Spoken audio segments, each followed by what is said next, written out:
Hello everyone, welcome to सरल शिक्षा online. आज की अपने इस वीडियो में हम लोग बेसिक रूल्स ऑफ मैथमेटिक्स का डे 16 स्टार्ट करेंगे। डे 16 में हम देखेंगे हम कौन सा टॉपिक स्टार्ट करेंगे, राइट? तो अगर आप लोग मेरी वीडियोस फॉलो करते आए हैं तो आपने देखा होगा कि हम लोग ये सारे टॉपिक्स कवर कर चुके हैं and we are just left with the last topic. इस पूरी वीडियो में मैंने V BODMAS, fraction, decimals बिल्कुल बेसिक से स्टार्ट करते हुए मेंसुरेशन तक खत्म किया है and now I am starting with basic geometry. Basic geometry में I will give you an idea over the shapes and the geometry, right? हम लोग बहुत बेसिक प्रॉपर्टीज करने वाले हैं। जो हायर वंस होती हैं उसमें ऑलरेडी वीडियोस बना चुकी हूँ, उसको आप देख सकते हो। ड्यूरिंग द टॉपिक ऑल्सो मैं आपको बताती जाऊंगी कौन कौन सा वीडियो आप उस पर और डीप अगर जाना चाहते हो तो कौन सा वीडियो देख सकते हो, ठीक है? So for now I am starting with the basics. So first आता है पॉइंट। पॉइंट बहुत ही बेसिक कॉन्सेप्ट है ज्योमेट्री का। It's a fundamental concept that represents specific location in space without length. So no length, no breadth, no height. Okay, that means it is a dimensionless quantity. ये खाली आपको एक location बता रहा है, चाहे वो लोकेशन 2D में हो चाहे वो 3D में हो, ठीक है? पॉइंट को हम रिप्रेजेंट करते हैं बाय कैपिटल लेटर्स। ये एक तरीका होता है, राइट? हमें जो हमारा चलता आ रहा है स्टार्टिंग से उसी को हम फॉलो करते हैं। तो पॉइंट को आज तक हम एक कैपिटल लेटर से डिनोट करते हैं। फाइन। वो बहुत ही बेसिक एलिमेंट है ये। इसको आप किसी और ऑब्जेक्ट से डिफाइन नहीं कर सकते हो। अगर आपने यूक्लिड ज्योमेट्री पढ़ा हो तो यूक्लिडियन ज्योमेट्री में points are considered primitive notation and are not defined in terms of previously defined objects, ठीक है? इनको हम एक्सियम से डिफाइन करते हैं, राइट? कोई भी प्रीवियसली डिफाइंड ऑब्जेक्ट से आप पॉइंट को डिफाइन नहीं कर सकते हो। तो जैसे कि अगर मैंने यहाँ पे मैं बोलूँ एक पॉइंट ए डिनोट करके दिखाओ तो दिस इज पॉइंट ए। अब यहीं पे आपका एक कॉन्सेप्ट आ जाता है कोलिनियर पॉइंट्स का। कोलिनियर पॉइंट्स होते हैं, वैसे ये लाइन के बाद आना चाहिए था बट ठीक है, एक बार समझ लेते हैं। तो कोलिनियर पॉइंट्स हैं जो एक ही लाइन में आते हो, यानी कि जब मैं इनको ज्वाइन करूं तो they are lying on the same line. Okay, so this A B C are collinear. और अगर डी मैं एक बाहर कर दूं तो that will be a non collinear point. Okay, पहले देख लेते हैं व्हाट इज लाइन। तो लाइन होता है, अब जैसे मैंने बोला कोई भी चीज, कोई भी एक लाइन है, वो किसी भी डायमेंशन में किसी भी डायरेक्शन में एक्सटेंड कर सकते हो। जैसा आपका पॉइंट के साथ मैंने बताया कि पॉइंट एक क्या है, एक फंडामेंटल कॉन्सेप्ट है, वैसे ही लाइन भी क्या है, एक फंडामेंटल कॉन्सेप्ट है। ये एक 1D फिगर है, वन डायमेंशनल फिगर है जो कि एक्सटेंड करती है infinitely, infinitely in both directions, ठीक है? इन बोथ डायरेक्शंस। फाइन। तो ये भी क्या है, आप मान सकते हो कि बहुत सारे points, infinite number of points मिलके, अगर infinite number of collinear points मिल जाए तो वो एक लाइन बना देंगे। क्लियर है बेटा? Very good. तो लाइन बहुत तरीके की हो सकती है आपके पास। ऐसी लाइन को हम हॉरिजॉन्टल लाइन बोलते हैं, लिखते जाते हैं। This is horizontal. Horizontal is जो लेटी हुई लाइन है उसको हॉरिजॉन्टल बोलते हैं। जो ऐसे स्टैंडिंग लाइन है उसको हम वर्टिकल लाइन बोलते हैं, right? Then we have parallel lines. Parallel lines क्या होती हैं? जिनका कि डिस्टेंस हमेशा कांस्टेंट रहता है, राइट? एट कांस्टेंट डिस्टेंस, हमेशा एक कांस्टेंट डिस्टेंस पे रहती हैं, यानी कि दे नेवर मीट, या हम बोलते हैं they meet at infinity. Okay, infinity एक ऐसा पॉइंट है जहां पे हम पहुंच ही नहीं सकते, इसलिए हम बोलते हैं दे मीट एट इन्फिनिटी, और you just say they never meet. Clear? And then we have intersecting lines. Intersecting lines क्या होंगी? जो किसी पॉइंट पे मीट कर जाएंगी। ये क्या है? इंटरसेक्टिंग लाइंस है। यहाँ पे पैरेलल लिख देते हैं, ये पैरेलल लिखा नहीं था, so this is these are parallel lines, ठीक है? Then we have perpendicular lines. तो जब एक 90 डिग्री पे होती हैं दो लाइंस आपस में, उन्हें हम परपेंडिकुलर लाइंस बोलते हैं। परपेंडिकुलर लाइंस, यानी कि ये लाइंस मीट करती हैं एट 90 डिग्री। इंटरसेक्टिंग लाइंस ही हैं एट 90 डिग्री। बेटा इन लाइंस को भी इंटरसेक्टिंग ही बोलेंगे, क्यों? क्योंकि अगर मैं इसको एक्सटेंड कर दूंगी तो ये क्या कर जाएंगे? इंटरसेक्ट कर जाएंगे। क्लियर है? बहुत सारी लाइंस के बारे में हमने पढ़ा। राइट। अब हम ये समझते हैं कि एक हम ना कर्व्स को भी कई बार कर्व्ड लाइन बोल देते हैं, सो don't worry about it whenever you here someone saying curved line, तो कुछ नहीं है, वो एक कर्व के बारे में बात कर रहा है, ठीक है। जैसे कि एक लाइन को लेके बेंड कर दिया हो, उसको हम कर्व्ड लाइन बोल देते हैं, ओके, नथिंग एल्स। तो ये हो गया सारा लाइन के बारे में। अगर हम लाइन सेगमेंट के बारे में बात करें तो बेटा लाइन लाइन में मैंने दोनों तरफ एरोज दिखाए हैं, ध्यान रखेंगे। I am just changing colours to show you what a ray, what a line segment is and what a line is, ठीक है। तो यहाँ पे हम बात करते हैं हम लाइन सेगमेंट की। पहले लाइन में देखते हैं, मैंने दोनों तरफ एरोज दिखाए हैं, तो इसका मतलब होता है कि दोनों तरफ ये एक्सटेंड कर सकते हैं इनफाइनाइटली। अगर इसमें कोई भी 2 पॉइंट में मार्क कर दूं, तो this line name will be line A B. तो हम ए बी के ऊपर जस्ट एक छोटा सा लाइन का सिंबल दिखा देते हैं और वो उसकी नेमिंग हो जाती है। ये क्या हो गई, इसकी नेमिंग हो गई, क्लियर है।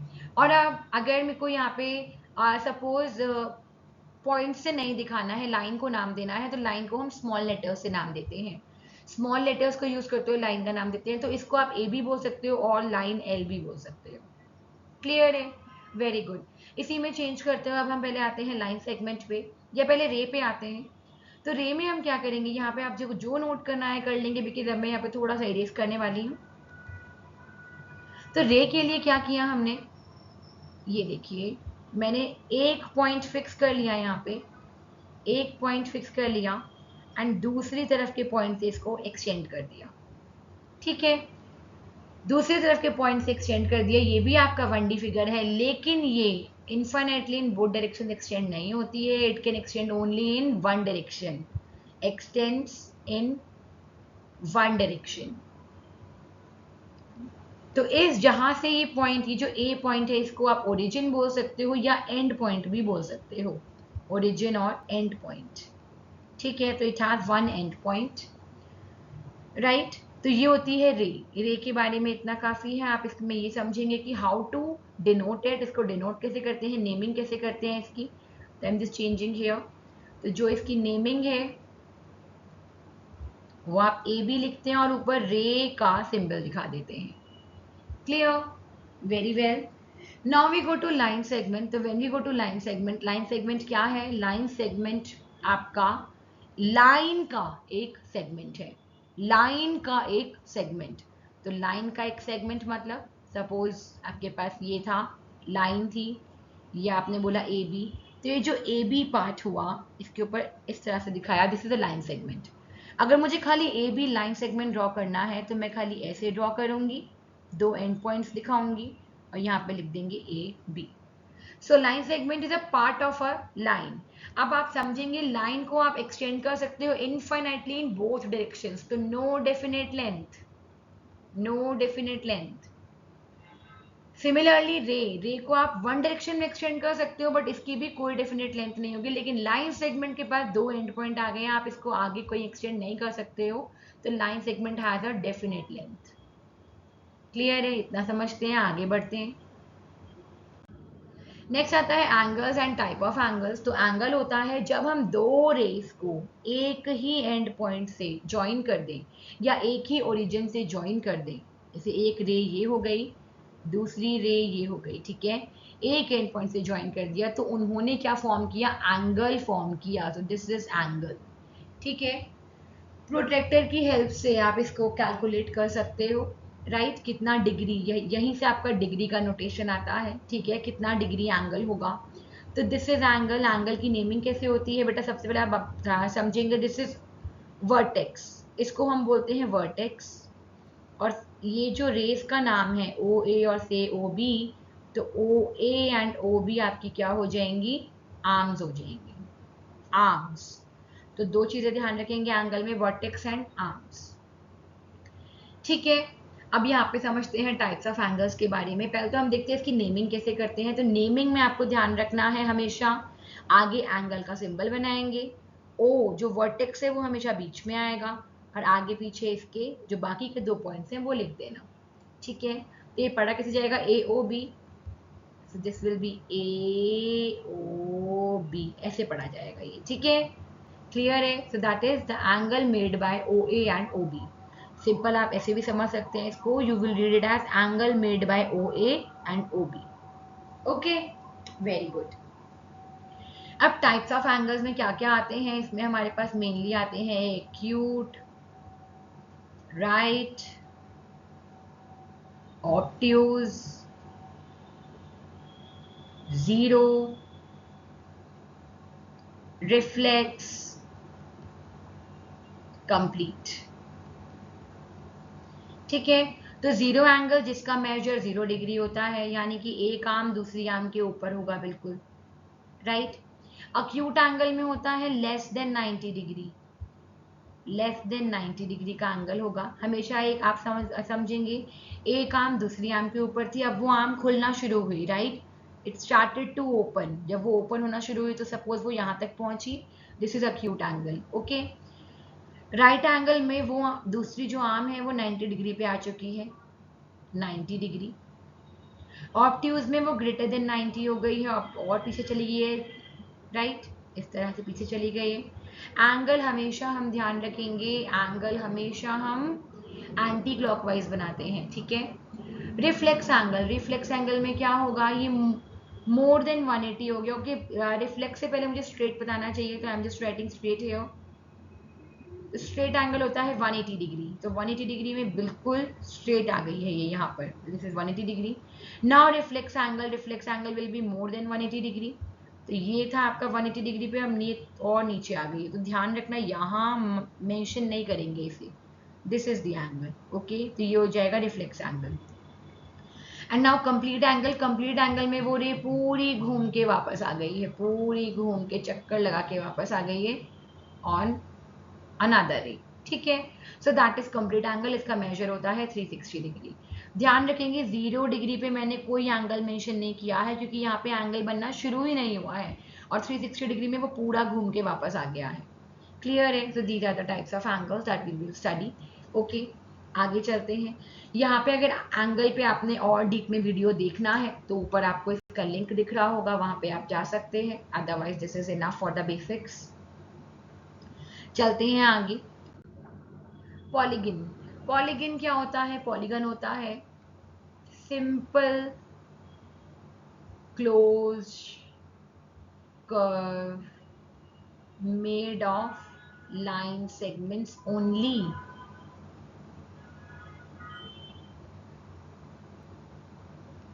ठीक है, सिंपल का मतलब होता है, अब इसमें जो पॉलीगन की डेफिनेशन है ना, आप सोचोगे कि इस तरह से मैंने 1 बाय 1 वर्ड करके क्यों लिखा है, क्योंकि इसकी डेफिनेशन में ही इसके बारे में सब कुछ छुपा हुआ है। ठीक है, ये क्या है, कैसे है, किसको पॉलीगन कहते हैं, सब कुछ छुपा हुआ है। देखते हैं कैसे। सिंपल कर्व्स वो होते हैं जो अपने ही आप को इंटरसेक्ट नहीं करते हैं, अपने आप को इंटरसेक्ट नहीं करते हैं। ठीक है, तो this is a simple curve, this is a simple curve, यहाँ पे आके रुक गया, राइट। तो ये क्या है, सिंपल कर्व्स है। क्लोज, जब बोल रहे क्लोज होना चाहिए तो लो क्लोज कर दिया, सिंपल हो क्लोज हो, तो सिंपल और क्लोज कर्व होना चाहिए। लेकिन अब वो लास्ट में क्या कह रहे हैं, made of line segments only, तो यानी कि ऐसा होगा तो ये हमारा पॉलीगन में काउंट नहीं होगा।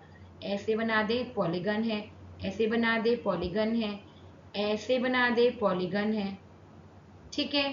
तो दीज आर आर पॉलीगन्स। अब हमारे पास कुछ क्या होते हैं, कॉनकेव पॉलीगन होते हैं, कुछ कॉन्वेक्स पॉलीगन होते हैं। तो कॉनकेव होता है एंड कॉन्वेक्स होता है। कॉनकेव होता है बेटा, जितने ये अंदर एंगल बनते हैं ना, तो ये हम यहाँ पहले मार्क कर लेते हैं, this is not a polygon. तो ये जो अंदर एंगल्स बनते हैं उनको हम इंटीरियर एंगल्स बोलते हैं। तो कॉनकेव में at least one interior angle, at least क्या, at least one interior angle is greater than, किससे ग्रेटर देन होगा, 180 डिग्री से ग्रेटर होगा। और कॉन्वेक्स में सारे ही लेस देन 180 डिग्री होते हैं, interior angles are all less than 180 degree. Okay, concave में हमेशा ऐसी चोंच सी बनी दिखेगी, ध्यान रखना। क्यों, आप देख रहे हैं ये वाला एंगल मोर देन 180 डिग्री है, कॉन्वेक्स में ऐसा कुछ नहीं होगा। क्लियर है? बहुत ही बढ़िया। अब पॉलीगन में अलग अलग नंबर ऑफ साइड्स के बेसिस पे हम नाम अलग अलग देते हैं। ध्यान रखना, सबसे छोटा पॉलीगन आपका एक ट्रायंगल बन सकता है, ठीक है, रीजन, 2 लाइन से तो आपका पॉलीगन क्लोज ही नहीं होगा। फाइन। तो नंबर ऑफ साइड अगर 3 होती है तो हम उसे ट्रायंगल बोलते हैं। नंबर ऑफ साइड अगर 4 होता है तो हम उसको क्वाड्रिलेटरल बोलते हैं। क्वाड्रिलेटरल, क्वाड मतलब 4, लेटरल मतलब साइड, ठीक है, क्वाड्रिलेटरल। 5 होता है तो उसको पेंटागन बोलते हैं। 6 होता है तो हेक्सागन बोलते हैं। 7 होता है तो हेप्टागन, हेप्टा HEPTA, हेप्टागन बोलते हैं। 8 होता है तो ऑक्टागन बोलते हैं। 9 हो तो नॉनेगन बोलते हैं। 10 हो तो डेकेगन। इतना काफी है। अदरवाइज आप चल आगे जा सकते हो, जिसमें कि अनडेकागन, डाइडेकागन, ट्राइडेकागन एंड सो ऑन, बट वहां तक जाने की जरूरत नहीं है। तो यू नो इन सभी को हम पॉलीगन्स बोलते हैं। Collectively they all are known as polygons. Fine, चलते हैं आगे। अब आते हैं ट्रायंगल्स पर। तो जब हमने ट्रायंगल स्टार्ट किया तो ट्रायंगल्स हमें देखा this is nothing but a 3-साइडेड पॉलीगन। 3-साइडेड पॉलीगन। डिफरेंट डिफरेंट तरह के ट्रायंगल्स हमारे पास देखने को मिलते हैं। पहला जिसकी, एक तो एंगल्स के बेसिस पे, on the basis of angles, angles and on the basis of sides. Angles के बेसिस पे आपके पास हो सकता है acute angle triangle, acute angled triangle. तो इसमें एक एंगल, वन एंगल, या just a second, all the angles, all angles are acute, उसको हम एक्यूट एंगल ट्रायंगल बोलते हैं। ठीक है। दूसरा आता है obtuse angle triangle, obtuse angle triangle. तो इसमें वन एंगल जो होता है, वन एंगल वो ग्रेटर देन होता है 90 डिग्री, यानी कि वन एंगल ऑब्ट्यूज होता है। और देन आता है right angle triangle, right angled triangle. तो इसमें one angle is equal to 90 degree. ठीक है। वन ही एंगल हो सकता है, क्योंकि ट्रायंगल की एक और प्रॉपर्टी होती है जिसको हम एंगल सम प्रॉपर्टी बोलते हैं। पहले हम यहाँ लिख देते हैं एंगल सम प्रॉपर्टी। इसके जितने इंटीरियर एंगल्स होते हैं, sum of interior angles of a triangle is equal to 180 degree. ठीक है। ये कहाँ से आया है? Angle sum property of a polygon अगर करते हैं हम, किसी भी पॉलीगन जिसकी साइड n है, n साइड्स, तो उसमें सम ऑफ इंटीरियर एंगल्स हो जाता है n-2 मल्टीप्लाई बाय 180। ध्यान रखेंगे। ठीक है। पॉलीगन क्या हो जाता है? n साइड्स पॉलीगन का जो इंटीरियर सम होता है, इंटीरियर एंगल का sum, that is n-2 into 180 and sum of exterior angle.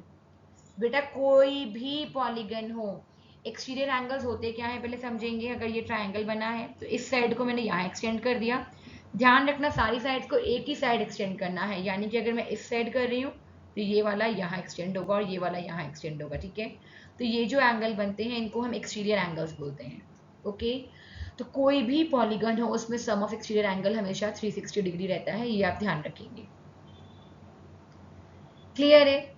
बहुत बढ़िया, आगे चलते हैं। तो ये हो गया हमारे pass on the basis of angles हमारा ट्राइंगल्स का जो क्लासिफिकेशन है। Now on the basis of sides, अगर ट्राइंगल की सारी साइड्स अनइक्वल हैं तो हम उसको बोलते हैं स्केलिन। स्केलिन ट्राइंगल होता है all sides are different. Then हमारे पास नेक्स्ट आता है आइसोसेलेस। आइसोसेलेस ट्राइंगल में टू साइड्स इक्वल हो जाती हैं, two sides are equal. And then we have equilateral, equilateral, and equilateral होता है all sides are equal, all sides are equal। ठीक है, बहुत अच्छा। किसी भी पॉलीगन को आप एक रेगुलर पॉलीगन बोल देते हो अगर उसकी सारी साइड्स और सारे एंगल इक्वल होते हैं। तो रेगुलर पॉलीगन क्या होता है? Regular polygon all sides are equal, all sides and all angles are equal। ठीक है। तो जो इक्विलेटरल ट्राइंगल है वो आपका क्या हो गया? रेगुलर पॉलीगन हो गया। फाइन।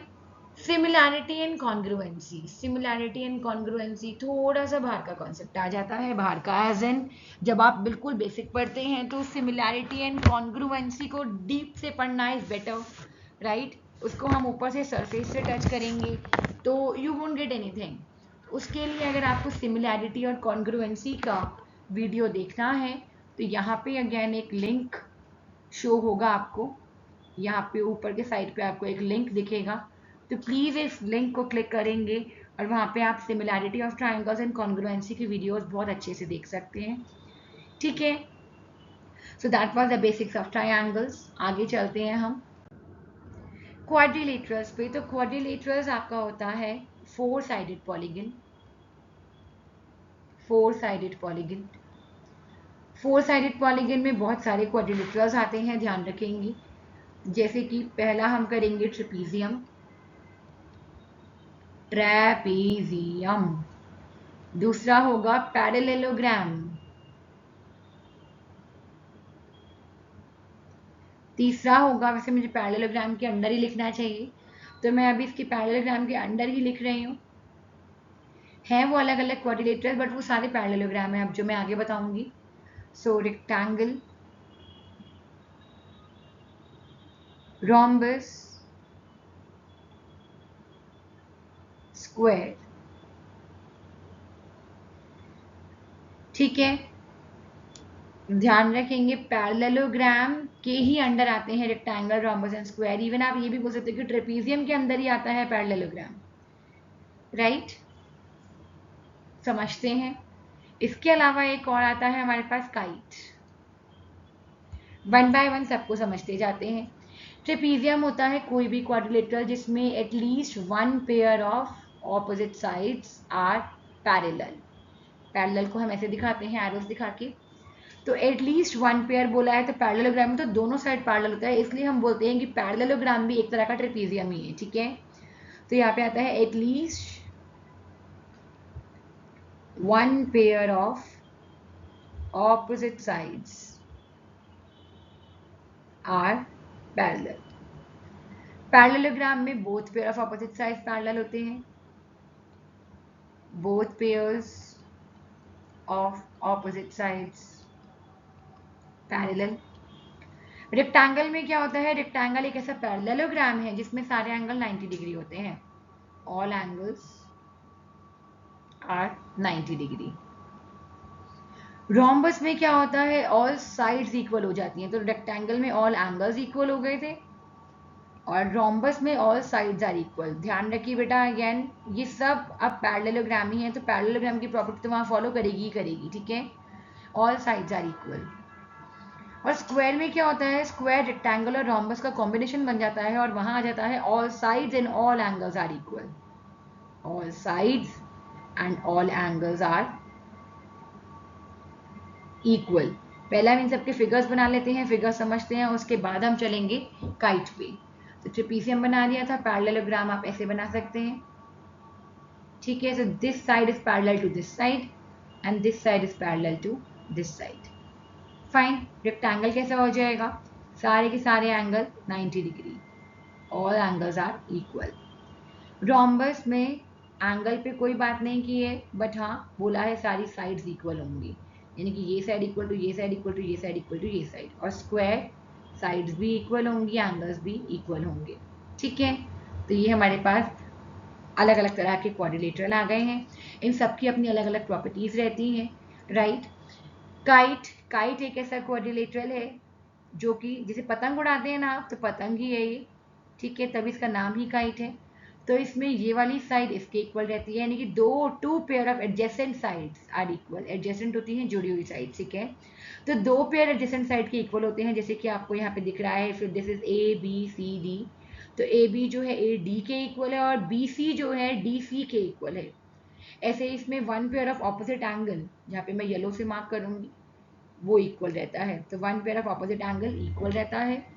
ए और सी आपस में इक्वल नहीं होते हैं, इसको हम काइट बोलते हैं, ठीक है। अब क्योंकि क्वाड्रिलेटरल में हम पैरेललोग्राम पे काफ़ी क्वेश्चंस आ जाते हैं तो मैं बेसिकली पैरेललोग्राम की कुछ प्रॉपर्टीज यहाँ डिस्कस करना चाहूँगी, राइट। अगेन इस पे और डिटेल्ड वीडियो और धीरे धीरे जो बना हुआ पूरा वीडियो है जिसमें बहुत बेसिक्स दिए हुए हैं आपको यहाँ पे प्रोवाइड हो जाएगा उसका लिंक। मैंने आपको वीडियो की स्टार्टिंग में ही बोल दिया है that it is quite difficult for me to cover all the topics, all the major topics of geometry in a video. But yes क्योंकि मैंने आपसे प्रॉमिस किया था कि मैं बेसिक मैथ्स में बेसिक रूल्स ऑफ मैथ्स में ज्योमेट्री भी कवर करूंगी, that's why I have come up with this video जिसमें आपके बेसिक्स क्लियर होंगे। फॉर द डिटेल वीडियोस मैं आपको बार बार लिंक प्रोवाइड कर रही हूँ ऊपर, ठीक है। तो चलते हैं आगे जहाँ पे मैंने आपको बोला कि मैं पैरेललोग्राम की कुछ प्रॉपर्टीज पर डिस्कस करना चाहूंगी। तो अब पैरेललोग्राम की फर्स्ट प्रॉपर्टी आती है कि अगर मैं पैरेललोग्राम में कोई डायगोनल बना दूं तो वो डायगोनल इसके दोनों पार्ट को दो कॉन्ग्रुएंट ट्रायंगल्स में डिवाइड कर देता है, ठीक है। So A B C D, if B D is the diagonal then triangle ABD will be congruent to triangle CDB, ठीक है। कॉन्ग्रुएंसी का क्राइटेरिया आपने पहले ही देख लिया होगा वीडियो में, राइट। सो दो कॉन्ग्रुएंट ट्राइंगल में डिवाइड हो जाता है। सेकेंडली ऑपोजिट एंगल्स इक्वल होते हैं, ऑपोजिट एंगल्स आर इक्वल। तो मैं ऊपर वाला ही पैरेललोग्राम देख रही हूँ तो इसमें क्या हो जाएगा, एंगल ए एंगल सी के इक्वल हो जाएगा, एंगल बी एंगल डी के इक्वल हो जाएगा, राइट। ऑपोजिट साइड्स पैरेलल तो होती हैं, ऑपोजिट साइड्स इक्वल भी होती हैं, ऑपोजिट साइड्स आर इक्वल। तो जो ए बी है वो सी डी के इक्वल हो जाएगा एंड जो ए डी है वो बी सी के इक्वल हो जाएगा। क्लियर है, ये सारी प्रॉपर्टीज है मेनली। नेक्स्ट आता है जो इसके डायगोनल्स होते हैं वो एक दूसरे को बाइसेक्ट करते हैं। बाइसेक्ट मतलब, बाइसेक्ट का मतलब होता है टू इक्वल पार्ट्स में डिवाइड करना। तो अगर आप ऊपर वाला फिगर देखेंगे तो पहले मैं लिख देती हूँ डायगोनल्स बाइसेक्ट ईच अदर। तो यानी कि जो OD है वो OB के इक्वल है और OA है वो OC के इक्वल है, ठीक है। ध्यान रखना ये कहीं नहीं बोला है कि इसके डायगोनल इक्वल होते हैं, इसके डायगोनल्स क्या हैं, दे बाइसेक्ट ईच अदर। क्लियर है। अब बेटा क्योंकि अब ये सारी जो प्रॉपर्टीज हैं, अब क्योंकि मेरे रेक्टेंगल, स्क्वायर एंड रोम्बस ये सब क्या है, पैरेललोग्राम के ही पार्ट हैं, तो इन सब में ये सारी प्रॉपर्टीज फॉलो होंगी। एडिशनली उनमें क्या प्रॉपर्टीज और फॉलो होंगी, अच्छा इसमें एक प्रॉपर्टी और लिख लेंगे, क्योंकि ये पैरेलल लाइंस हैं तो इसमें जो एडजेसेंट एंगल्स होते हैं, एडजेसेंट एंगल्स वो बेसिकली क्या हो जाते हैं, को इंटीरियर एंगल हो जाएंगे। तो यानी कि एडजेसेंट एंगल्स सप्लीमेंट्री होंगे आपके, एडजेसेंट एंगल्स आर सप्लीमेंट्री, यानी कि उनका सम क्या होगा, 180 डिग्री होगा, ठीक है। अब रेक्टेंगल, स्क्वायर और रोम्बस में, रेक्टेंगल, स्क्वायर और रोम्बस में कुछ प्रॉपर्टीज हमें और देखने को मिलती हैं। रेक्टेंगल में जो डायगोनल्स होती है ना वो इक्वल होती हैं, डायगोनल्स आर इक्वल। ध्यान रखना ये सारी प्रॉपर्टीज तो उसमें वैलिड हैं ही, एडिशनली ये प्रॉपर्टी भी है। स्क्वायर में जो डायगोनल्स हैं वो आपकी इक्वल होती हैं और परपेंडिकुलर भी होती हैं आपस में, diagonals are equal and perpendicular bisector of each other. भाई बाइसेक्टर तो थी बट परपेंडिकुलरली बाइसेक्ट करती हैं, perpendicular bisector of each other. और रोम्बस में मैं इसको डिवाइड कर देती हूँ, जस्ट अ सेकंड, या रोम्बस में जो डायगोनल्स हैं they are perpendicular bisector of each other, diagonals are perpendicular bisector of each other. Clear है, बहुत ही बढ़िया। अगेन इन पे डिटेल्ड वीडियोस देखने के लिए मैं आपको बार बार बोल रही हूँ, जहाँ पे आपको डाउट लगता है ये चीज़ नहीं समझ आई है, वो आप लिंक्स पे जाके चेक कर सकते हैं। चलेंगे आगे और लास्ट आता है हमारा सर्कल। अगेन सर्कल में there are many things to know, but वही है बेसिक थिंग्स मैं आपको बताती जाती हूँ। ये एक सर्कल है, सर्कल होता है set of all the points which are equidistant from a given point, और वो गिवन पॉइंट को हम बोलते हैं सेंटर, ठीक है। और जो डिस्टेंस होता है from the centre to any point on the circle उनको बोलते हैं रेडियस। अब सर्कल के कोई भी दो पॉइंट्स को ज्वाइन कर दें तो उसको हम बोलते हैं कॉर्ड। ऐसा कॉर्ड जो कि सेंटर से पास हो रहा हो, सपोज ये ये तो मैं 2 रेडियस कर देते हैं। चलो एक ऐसा जो कि रेडियस से पास हो रहा हो, जो कि सेंटर से पास हो रहा हो, सपोज ये बना दिया है ए बी। इसको नहीं कर रही हूँ मैं ताकि आप रेडियस और इसमें कंफ्यूज ना हो। फाइन। सो ये ए बी क्या हो जाएगा, मेरा डायामीटर हो जाएगा। क्लियर। अब जिसे आपने कॉर्ड बनाया है, सपोज मैं पार्ट ऑफ अ सर्कल लूँ कहीं से भी, सपोज ये पार्ट ऑफ सर्कल ले लेते हैं, इतना पार्ट ले लेते हैं हम खाली, इसको हम बोलते हैं आर्क। ये क्या है, आर्क है।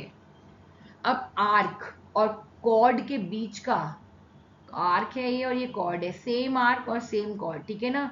2 पॉइंट्स के बीच में बनने वाला आर्क और सेम 2 पॉइंट्स के बीच में वाला कॉर्ड, इसके बीच में जो हमारा एरिया आ जाता है उसको हम बोलते हैं सेगमेंट। तो एक होता है इसमें माइनर सेगमेंट, और जो बाकी का पार्ट बच गया बेटा उसको हम बोलते हैं मेजर सेगमेंट। ये जो पूरा रह गया, जिसको मैं अभी ब्लू से शेड करूंगी, तो ये पूरा जो रह गया that is major segment. Clear है। अब रह गया है एक चीज इसमें, सेक्टर। सपोज ये रेडियस है, मैंने 2 रेडियस ड्रॉ किया, तो 2 रेडियस एंड द आर्क ये बनाती है सेक्टर। तो दिस इज सेक्टर। अगेन ये हो जाएगा माइनर सेक्टर, और ये हो जाएगा आपका मेजर सेक्टर।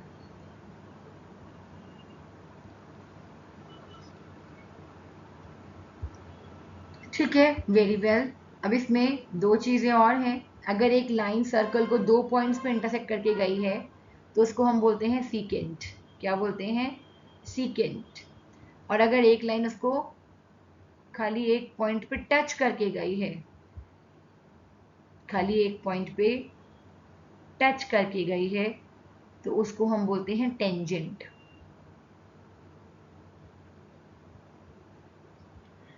फाइन, बहुत ही अच्छा। Now there are some properties of circles जो आपको पता होनी चाहिए। एरिया एंड ऑल मैंने मेंसुरेशन में कवर करवा दिया है, so don't worry about that. जो भी मेंसुरेशन का वीडियोस हैं वो आप मेंसुरेशन वाली मेरी जो प्रीवियस वीडियोस हैं, प्रीवियस टू प्रीवियस, जिसमें मैंने प्लेन फिगर्स बताया था, उसमें जाके देख सकते हो, राइट। बट अब हम बात करते हैं कुछ प्रॉपर्टीज ऑफ सर्कल्स की। आई एम जस्ट इरेजिंग इट।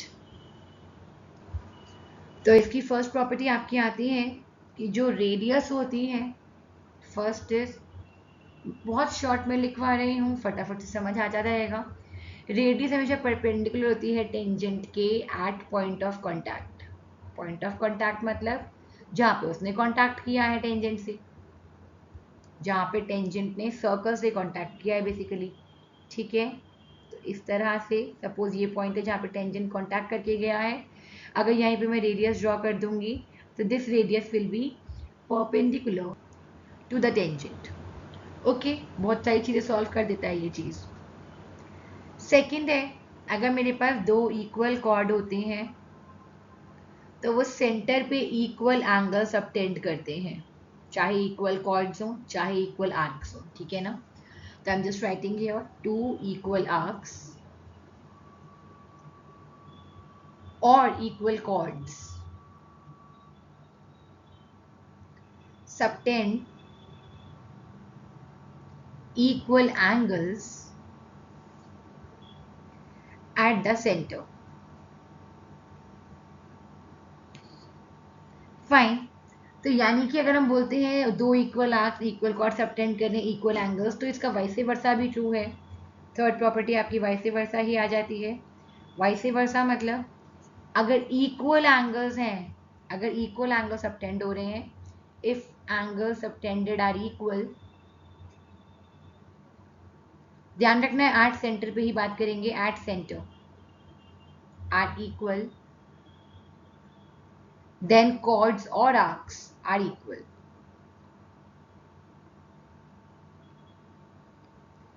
ठीक है, वेरी गुड।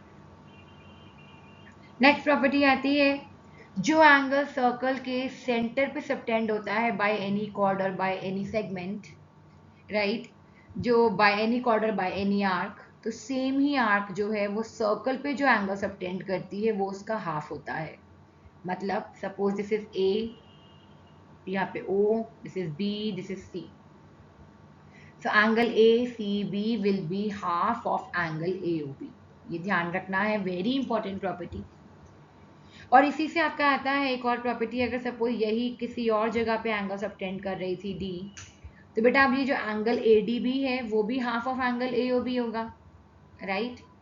तो ACB और ADB आपस में क्या हो जाएंगे? इक्वल हो जाएंगे, जिसको हम बोलते हैं कि angle subtended by same arc on the circle are equal,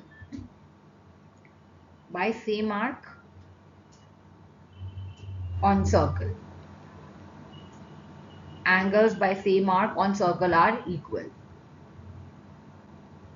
clear है? बहुत सारी प्रॉपर्टीज हमारी होती जा रही हैं, समझते जाएंगे, लिखते जाएंगे, जहां डाउट आएगा वहां पूछ सकते हैं आप बाद में, ठीक है? और वेरी वेल। अब इसी से फोर्थ की ही कॉर्डलरी एक आ जाती है आपके पास, and that is angle in semicircle is 90 degree. Angle in semicircle, काफी बच्चे सोचते रह जाते हैं कि ये क्यों हो गया, है ना? तो बेटा देखो, सेमी सर्कल हो गया, ये डायमीटर हो गया। अब मैं अगर बात करूं कि जो आर्क ए बी है, आर्क ए बी मतलब ये जो पूरी आर्क ए बी हो गई, ये सेंटर पे कितना एंगल सबटेंड कर रही है? 180। तो यही आर्क बाकी के सर्कल पे कितना एंगल सबटेंड करेगी बेटा? 90 डिग्री। क्यों? क्योंकि अभी हमने पढ़ा कि सेंटर पे बनने वाला एंगल अपने सर्कल पे बनने वाले एंगल का डबल होता है, राइट? या सर्कल पे बनने वाला जो एंगल है वो सेंटर पे बनने वाले का हाफ होता है। तो इसलिए जब भी सेमी सर्कल में कोई एंगल बन रहा होगा वो आपका 90 डिग्री ही होगा। Is it clear?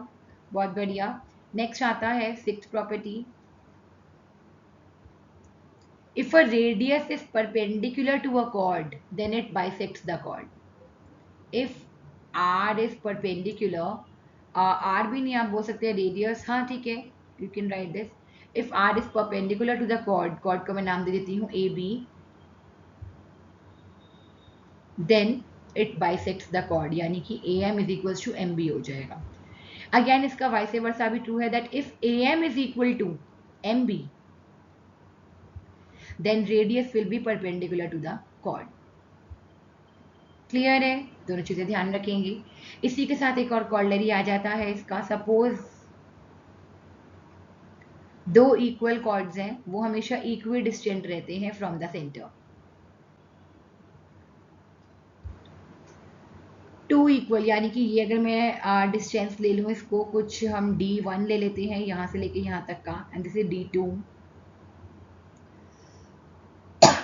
तो अगर कॉर्ड्स इक्वल हैं तो ये डिस्टेंस भी इक्वल होंगे, ठीक है? Two equal chords are equidistant from the center.